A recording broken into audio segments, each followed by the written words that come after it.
स्वामी जी, हमारे मन में जिज्ञासा हमेशा रहती है और कुछ जिज्ञासा के रूप में प्रश्न हमारे पास में आए हैं मेरे मित्रों के। जी। मैं आपसे पूछना चाहूँगा अगर आपकी अनुमति हो तो। जिज्ञासाओं को अनुमति नहीं दी जाती, जिज्ञासाओं का स्वागत किया जाता है।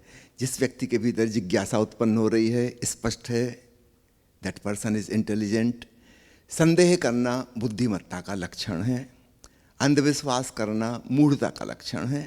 अंधविश्वासी कभी सवाल नहीं पूछते और मैं चाहता हूँ लोग विवेकवान बने, संदेहशील बने, खोज करें। जिज्ञासा का मतलब है कि खोज की वृत्ति पैदा हो गई। आज जो खोजी है, सीकर है, कल वो अवश्य अपनी मंजिल को पा ही लेगा।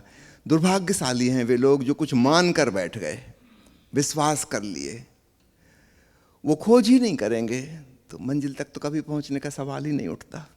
चलिए, पहला सवाल। जी, मैं लगभग 1 साल से सद्गुरु ओशो को सुनती हूँ, ऑनलाइन शिविर करती हूँ और आपको भी सुनती हूँ, लेकिन मेरे सामने जो भी वीडियो आ जाता है वो मैं देख लेती हूँ। तो मैं पूछना चाहती हूँ कि अगर मैं ओशो के साहित्य को पढ़ना व सुनना चाहती हूँ तो मुझे कहाँ से शुरुआत करनी चाहिए? देखिए, मैं निवेदन करूंगा एक नए व्यक्ति के लिए कि आप ओशो के वो प्रवचन सुनिए जहां उन्होंने ध्यान को विस्तार से समझाया है। मैं कुछ किताबों के नाम लेता हूं। ध्यान सूत्र, ध्यान के कमल, ध्यान विज्ञान, ध्यान प्रथम और अंतिम मुक्ति। आप इनसे शुरू कीजिए। फिर अन्य किताब है जिन खोजा तिन पाइयाँ, मैं मृत्यु सिखाता हूँ। इनमें ध्यान के बहुत गहराइयों में ओशो ले गए हैं। ये उस समय की किताबें हैं जब ओशो खुद ध्यान शिविर लिया करते थे। एक किताब है असंभव क्रांति, एक किताब है अंतर यात्रा, एक है साधना पथ, एक प्रभु की पगडंडियाँ। ये 60 के दशक की किताबें हैं जब ओशो किसी विषय विशेष पर नहीं बोलते थे, सहज रूप से अपने हृदय की बात व्यक्त करते थे। 1970 के बाद उन्होंने किन्हीं किन्हीं खास विषयों पर, अतीत के बुद्ध पुरुषों पर बोलना शुरू किया। उनके जीवन में एक नया फेज आया। तो उसमें से मैं आपसे कहूँगा, अगर उसमें से चुनना हो तो फिर आपका जो बैकग्राउंड है, जिस धर्म से, संप्रदाय से आप आते हैं, उसके अनुसार आप चुनिए। समझो कोई सिख परिवार का है तो मैं रिकमेंड करूँगा ओशो की प्रवचन माला सुनिए, एक ओंकार सतनाम। कोई जैन परिवार में पालन पोषण हुआ है, अच्छा होगा वो पढ़े महावीर वाणी, जिन सूत्र, महावीर या महाविनाश, महावीर मेरी दृष्टि में, ज्यों की त्यों धर दीनी चदरिया, पंच महाव्रत। अगर कोई हिंदू घर से आता है, बेहतर हो ओशो ने बहुत सारे उपनिषदों पर चर्चा की है, उपनिषद को पढ़े, गीता को पढ़े। ओशो की सबसे लंबी प्रवचन माला लगभग 350 घंटे की, वो है गीता दर्शन, 18 अध्यायों पर। पूरी किताबें एक ऊपर एक आप रखें तो इतना ऊंचा ढेर लग जाएगा।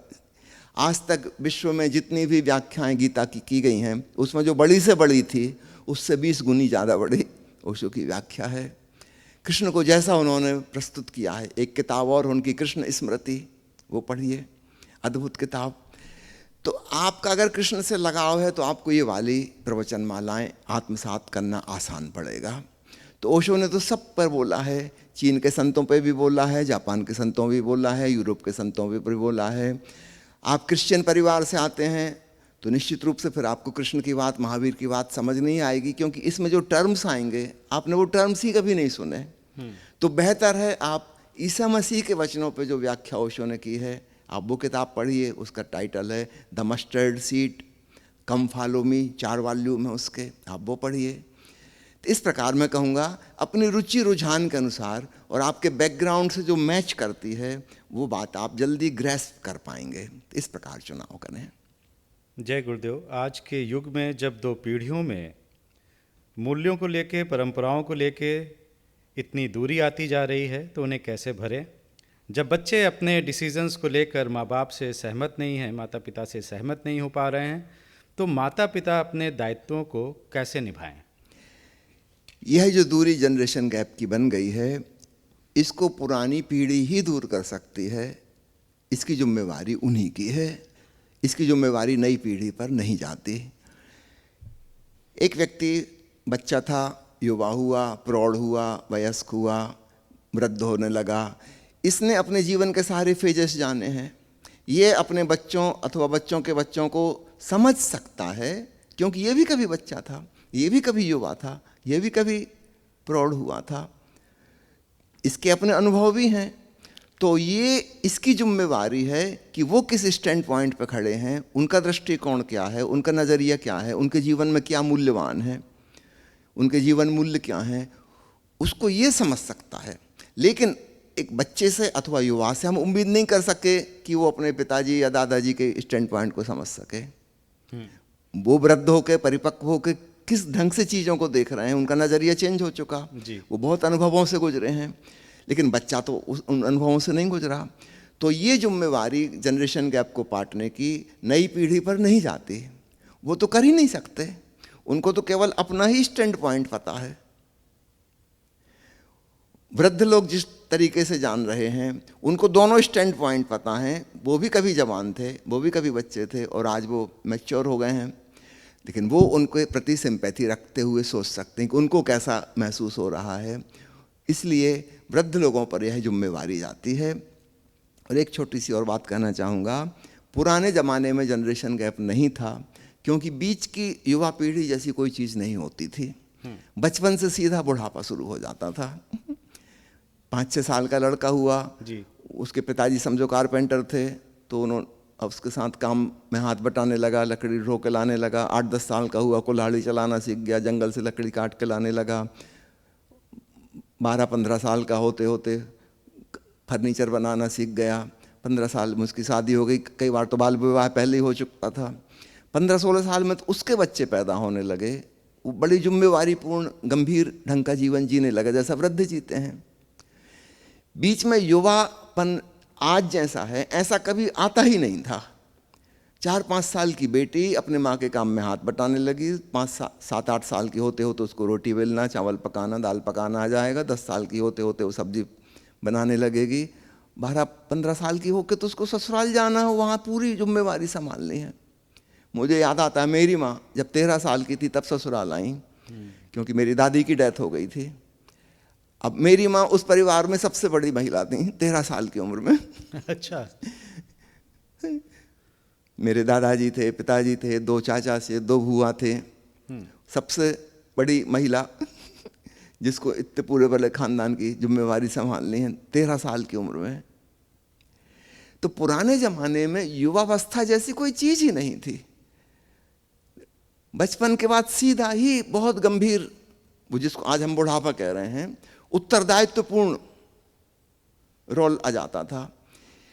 युवावस्था आई है शिक्षा के साथ। जब से एजुकेशन आई, जब से कॉलेज हॉस्टल आए, यूनिवर्सिटी आई, अब बच्चे के ऊपर कोई जिम्मेवारी नहीं है घर परिवार की। उसको पढ़ना है, वो करीब करीब 25 साल, बल्कि पीएचडी वगैरह करना हो तो 30 साल तक अब वो फ्री है। यहाँ पे युवापन पैदा हुआ, नए मूल्य आए, है ना, जिनको पुरानी पीढ़ी नहीं पकड़ पा रही, है ना। लेकिन उनको पकड़ना सीखना होगा, नहीं तो आप सारी सिंपैथी खो देंगे नई पीढ़ी की, है ना। उनके मन में कोई रिस्पेक्ट नहीं रहा। अब एक पॉइंट और, पुराने ज़माने में अपने वृद्ध लोगों के प्रति जो सम्मान था वो उनके ज्ञान की वजह से था। मैंने समझो एक कारपेंटर के बेटे का उदाहरण दिया, उसका पिता उससे 20 साल बड़ा है। ये लड़का कितना ही बड़ा हो जाए, इसका बाप ज़्यादा अनुभवी कारीगर होगा लकड़ी के किसी भी काम में, उसकी बराबरी ये नहीं कर सकता, है ना। इसको हमेशा ही अपने पिताजी से, अपने दादाजी से सीखना है कारपेंट्री का काम। हमेशा उनके प्रति सम्मान का भाव रहेगा। एक लड़की है, वो कितनी ही कुशल हो जाए खाना पकाने में, अपनी माँ को ट्रांसेंड नहीं कर सकती या सास के आगे नहीं जा सकती वो 99%, है ना। तो पूरी ज़िंदगी उसे अपने बुजुर्गों से, चाहे वो घर में उसकी बड़ी बहन हो, कि माँ हो, कि भाभी हो, कि ससुराल में गई है तो उसकी जेठानी हो, कि सास हो, उनसे हमेशा ही सीखना है। शिक्षक वही थे, तो हमेशा उनके प्रति सम्मान का भाव रहता था। अब शिक्षक बदल गया, अब स्कूल में प्रोफेशनल टीचर है, कॉलेज में प्रोफेशनल प्रोफेसर्स हैं, पीएचडी कराने वाला, गाइडेंस देने वाला कोई प्रोफेसर है, जिनसे हमारा कोई ब्लड रिलेशन नहीं, हमारा कोई नाता नहीं है, उनका प्रोफेशन है सिखाना। सब लोग वहाँ सीखने गए हैं। अब ज्ञान देने वाले हमारे बुजुर्ग नहीं हैं, बल्कि वो जो ज्ञान देने वाले हैं उनके प्रति हमारे मन में सम्मान होगा, अपने बुजुर्गों के प्रति नहीं होगा। समझो मैं एक उदाहरण दूँ, मैं आज से 50 साल पहले मेडिकल साइंस पढ़ा था, ठीक है। मेडिकल साइंस की डिग्री लेने के पश्चात डॉक्टरों को कभी मौका नहीं मिलता अपडेट होने का, या तो अपनी प्राइवेट प्रैक्टिस में बिजी हैं, कि सर्विस में बिजी हैं, कि घर गृहस्थी हो गई, बाल बच्चे हैं, उनकी जिम्मेवारी है, नाते रिश्तेदारों की सेवा करनी है। अब फुर्सत नहीं है कि फिर से टेक्स्ट बुक पढ़ें, तो वो पुराना ज्ञान ही उनका काम आता रहता है। अगर मेरा बेटा होता और आज की तारीख में वो मेडिकल कॉलेज की डिग्री लेके आता, उसकी दृष्टि में मैं बिल्कुल इडियट नजर आता बिल्कुल, क्योंकि साइंस तो रोज बदल रही है ना, रोज बदल रही है। इन 50 सालों में कितना डेवलपमेंट हो गया जिसका मुझे कोई आइडिया ही नहीं है। मेरे ज़माने में रेडियोलॉजी का मतलब होता था एक्सरे मशीन, दैट्स ऑल। आज रेडियोलॉजी कितना बड़ा डिपार्टमेंट है, इतनी भांति भांति की मशीनें, उन सबका अपना अपना एक्सपर्ट है। अब एक व्यक्ति सब चीज़ों को जान ही नहीं सकता जी। इतना विकास हो गया। मेरे ज़माने की जितनी मेडिसिन थी उसमें 50% तो आउट ऑफ डेट हो चुकी हैं, बैन हो चुकी हैं। हाँ। नया डेवलपमेंट हो गया और बेहतर चीज़ें आ गई, कम साइड इफेक्ट वाली। सर्जरी कहाँ से कहाँ पहुँच गई, चमत्कार। रोबोटिक सर्जरी हो रही है जो हम सोच भी नहीं सकते थे कि हो भी, ऐसा भी हो सकता है। तो कहाँ से कहाँ चीज़ें पहुँच गई।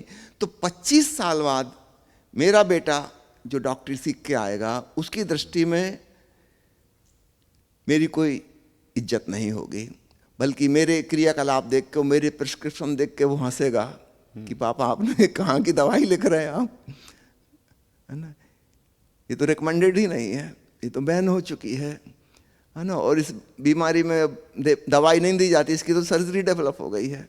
या क्या कर रहे हैं आप, इस मरीज का टाइम वेस्ट कर रहे हो। चीज़ें बदल गई। हाँ, अगर मैं समझूं तो मुझे अपने बेटे से अब सीखना होगा। मुझे उससे पूछना होगा कि MRI की रिपोर्ट इस मरीज की है, ज़रा इसका एक्सप्लेनेशन करके बताओ, इसका क्या मतलब हुआ। क्योंकि इसमें जो टर्म्स लिखे हैं शॉर्ट फॉर्म में, ये मैं जानता ही नहीं हूँ। मैं उस रिपोर्ट को क्या पढ़ूंगा इसके बारे में मुझे ABCD नहीं पता। तो चीज़ें बदल गई हैं। I have to respect my son, ताकि मैं उससे नया ज्ञान हासिल कर सकूं, है ना। और मैं उससे उम्मीद नहीं कर सकता कि वो मुझे रिस्पेक्ट करेगा, क्योंकि सफ़ेद दाढ़ी का रिस्पेक्ट नहीं था, टूटे हुए दांतों का रिस्पेक्ट नहीं था, आंखों में मोतियाबिंद हो गया इसका रिस्पेक्ट नहीं था। रिस्पेक्ट किस चीज़ का था? ज्ञान का। पुराने ज़माने में पुरानी पीढ़ी ज्ञानी थी और नई पीढ़ी अज्ञानी थी, और उसको अपने बुजुर्गों से सीखना था, और पूरी ज़िंदगी भर ये प्रक्रिया चलनी थी। इसलिए बुजुर्गों का एक सम्मान था, जनरेशन गैप नहीं था। आज वो गैप खड़ा हो गया।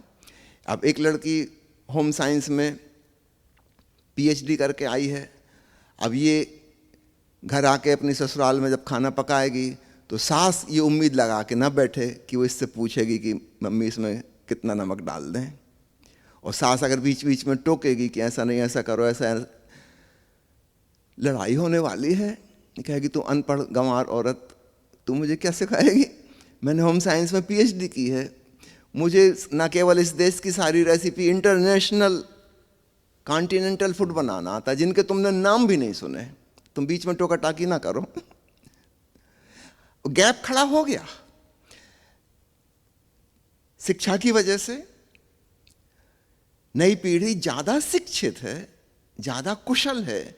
हम देख सकते हैं छोटे छोटे बच्चों में, हम देख सकते हैं they are more intelligent than the elder generation.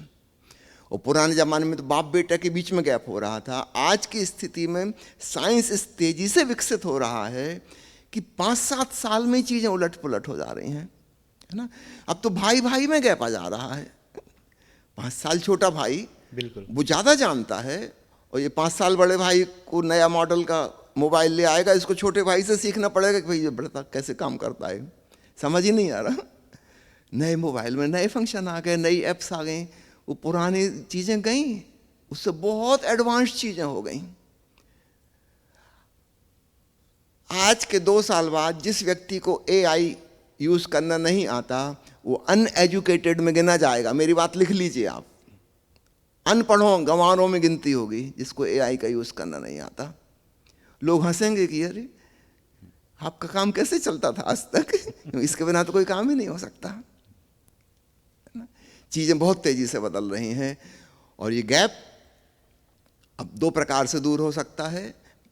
करने वाले बड़े बुजुर्ग ही होंगे, पुरानी पीढ़ी। तो पहली बात अपनी स्थिति को समझना कि हमारे पास उतना ज्ञान, उतनी इन्फॉर्मेशन नहीं है जितनी नए लोगों के पास है।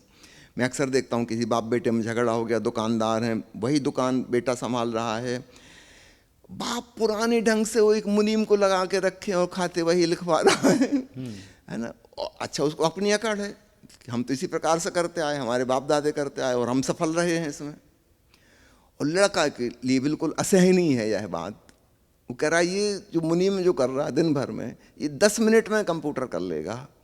अब बाप कंप्यूटर सीखना नहीं चाहता, उसके लिए बड़ी मुसीबत है, ये क्या है ना, इसको कैसे चलाएं, उसको ABCD से करना होगा। और लड़का बिल्कुल तैयार नहीं कि आप कहाँ के मुनीमों को लगा के रखे हो, वहाँ खाता वही, इनकी कोई ज़रूरत ही नहीं है, ये 24 घंटे में जितना कर रहे हैं तो 24 मिनट में कर देगा, वो बिल्कुल एक्यूरेट और कोई गलती नहीं होगी कभी, हर चीज़ हमेशा अप टू डेट रहेगी। अब बाप बेटे में क्लेश होने वाली है। वो बाप स्वदेशी को मानता था कि हम तो स्वदेशी सामान बेचेंगे, और बेटा कह रहा है कि भाई वो दिन गए, अब इंटरनेशनल मार्केट सब जुड़ा हुआ है, खुला हुआ है, और अगर हमें बाजार के संग चलना है तो जो दुनिया में हो रहा है हमको वो करना होगा। हम पकड़ के नहीं बैठ सकते कि भारत में जो चीज़ मैन्युफैक्चर होगी हम वही बेचेंगे, आपके ज़माने में चल गया अब नहीं चलने वाला। अब तो ग्राहक ये देखेगा जो बेस्ट है और कम कीमत का वो खरीदेगा। अब क्लेश होगी, वो कहेंगे हमारा मूल्य, भाई आपका मूल्य आपके ज़माने में था, या तो आप दुकान छोड़ दो, बेटे को पूरा सौंप दो, उसको करने दो अपनी मर्जी से, या आप उसके मूल्यों को समझो और आपको उसके साथ कंप्रोमाइज़ करना होगा। समय बदल गया, परिस्थिति बदल गई, मनस्थिति बदल गई, बाजार बदल गया, कस्टमर बदल गए, चीज़ें बदल गई, है ना। अब आप जिद नहीं कर सकते कि हम जैसा चला रहे थे वैसे ही चलेगा, अब वो नहीं चलेगा, नहीं तो थोड़े दिन में दुकान बंद हो जाएगी।